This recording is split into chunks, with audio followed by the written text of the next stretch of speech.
talk a little bit about that match because, again, it was a very, very interesting match and, always up there for the challenge. Two very strong teams, basically sitting very evenly on the table and you faced up to them really, really well. Now, I think with this one here is... Mohammed was targeted quite a bit by their side. Yeah, like I said, especially from last year, like a lot of teams know how Mo plays. Obviously, he is someone that likes to, when he's on the ball, he likes to keep it a little bit. But he's very evasive once he's on the ball. Mm-hmm. So yeah, you know that teams are going to look at him. So if we can try and sort of work around him, and then, when he's in positions that he's in, we like to feed him, and hopefully he can sort of do the rest. But now, of course, you were very lucky there because Croydon did hit the crossbar, and that might have given him a bit of a spur to go on. But this goal, he was just, Connor, right place, right time, and he made absolutely no mistake with this one. Just on his head, straight in. That is brilliant. Yeah, that's it. I mean, the ball that came in was fantastic from Carl, and yeah, if you're there. I mean, with the head that Mohammed's got, he's not really going to miss them, hopefully. Definitely. Now, I have to say that Croydon did get back into the match a couple of times. I just have to apologise for some of this footage because we did have a few technical difficulties. I had to go in behind the glass to film some of this, so some of it's not quite very clear. It's a bit grainy. But, yeah, I thought Croydon... You did allow Croydon to get back into the match, but then you had some great keeping by Patterson. I mean, he did, again, the keepers have been doing well this year. Yeah, Lindsay, it was his first game back for a little while, back in the first team, and, I thought from what he was doing earlier in the season, he just sort of looked a little bit down within himself, but he bounced back really well. And what we did do was really limited Croydon to long-range shooting, and Lindsay had it covered the whole time. This is a goal where Evan just puts Mo through, and it was beautiful, the way that he moved into that position and the guys were able to see him there and he put it away. I mean, that's what you want from a striker. Yeah, that's right. As I said, his movement through the middle there was great, and luckily Evan was sort of in a position where he could just look up and knock it. But then, Croydon come back at us in the second half, and I think for the first 20 minutes we were under the cosh. Just, that chance there, that's one of those ones you turn around and you're almost ready to pick it out the back of the net and see it go past the post, so it's good. Definitely, and I mean, I don't know, what did Barney say to you at half time? Because it still was, I mean, even though you were 2-0 up, we all know 2-0 is very hard to defend. Yeah, it's probably one of the worst scorelines to defend. I don't think he really said much. He basically just really sort of drove home the fact that we had the 2-0 advantage, and in the weeks gone by, we've always conceded goals early.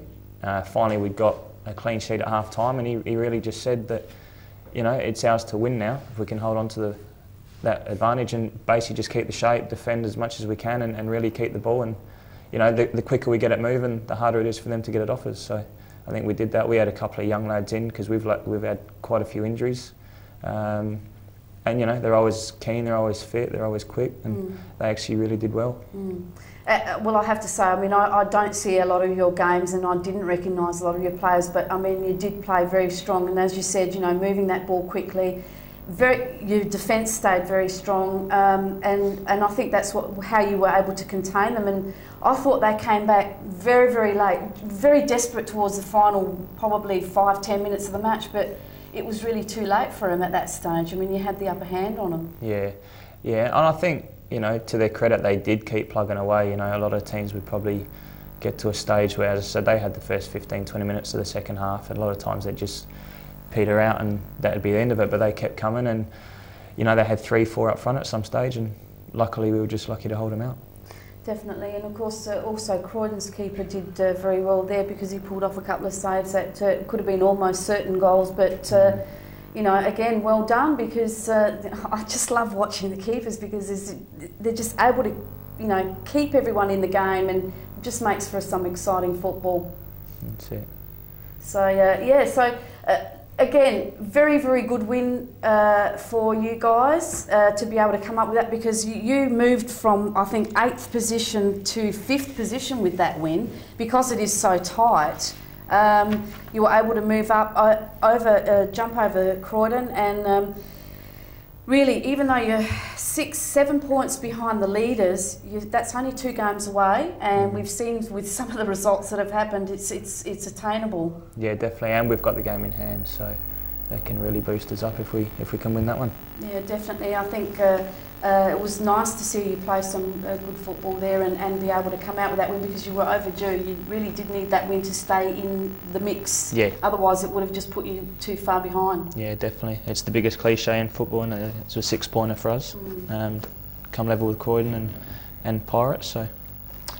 Okay, now just before we do go to the table, I do want to wish Barney Smith all the best, because his father, Ron Smith, who we did have on the show 3 years ago, Ron Smith was the football director for the Socceroos going back 3 years ago, has just had a triple bypass. So we do want to wish Ron all the best, but in fact the whole family and Barney, as they support Ron in his recovery. So we do wish him all the best, and may he come back bigger and stronger, and we won't send him any things to excite him or anything like that, just let him get better. So probably wouldn't help him come back any bigger. No, definitely. So let's have a look at the ladder, how it's going in the Premier League and where everyone's sitting. Halfway mark of the season, so still a lot of football to go, but very, very tight. And White City, with that loss, they remain on the 18 points. We must remember that 3 are going to be taken off at the end of the season. So Cumberland also on 18 points.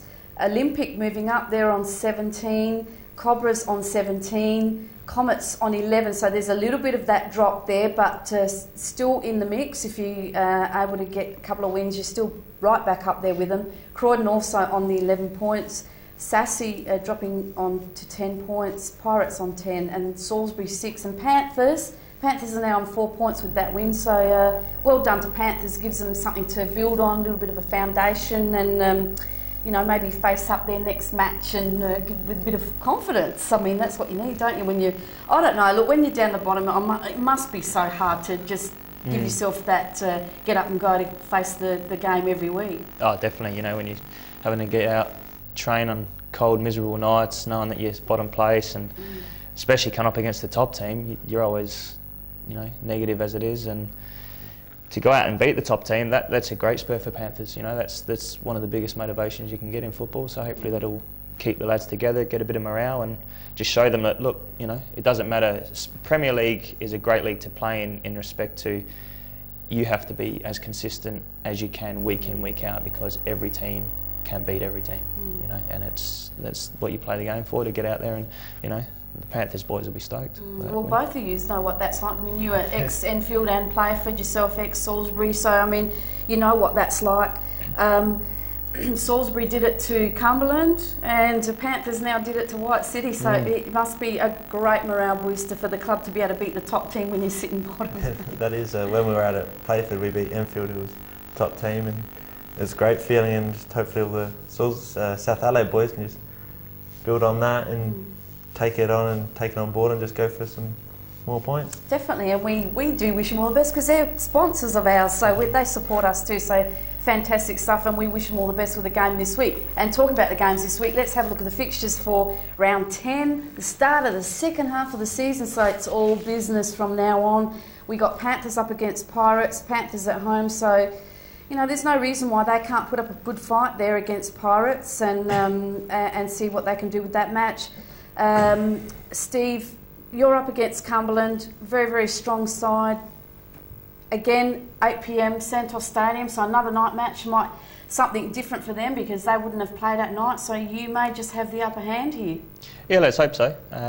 We used it to good advantage Saturday night just gone, so we'll take anything we can, and yeah, let's hopefully, we played Cumberland first game of the season, and we went down to 10 men early and held them out to a 1-1 draw. So, who knows what can happen now. We've started to click, and yeah. Well, that's good, that's fantastic. Then, of course, we've got Adelaide Olympic at home. Of course, they're playing all their games from Pirate Park this year. They're up against Salisbury, so another very, very good match there. Salisbury would want to give a good show at that match. Cobras at home to White City, so that would be, I would say that's the match of the round there. Cobras travelling very, very well. White City would want to be bouncing back from their loss to take on Cobras, so that's at Weagle Oval. And of course Sassy cannot have Santos Stadium at this stage, so they're at Polonia Park. They're up against Croydon Kings. So another good match there, Croydon up against Sassy. Those guys they just keep on running, don't they? Yeah, we haven't played Sassy yet. Obviously we've got them in the game in hand, but from what I've heard, they're going to be a similar team to Croydon. Young, fit, enthusiastic, good off the ball, so that'd be a good game as well. Definitely, so we look forward to seeing how all those teams fare. Gentlemen, we're going to have a short break again. We're going to come back with the State League and see what's happening there, so don't go away because we're going to be right back. Here we go.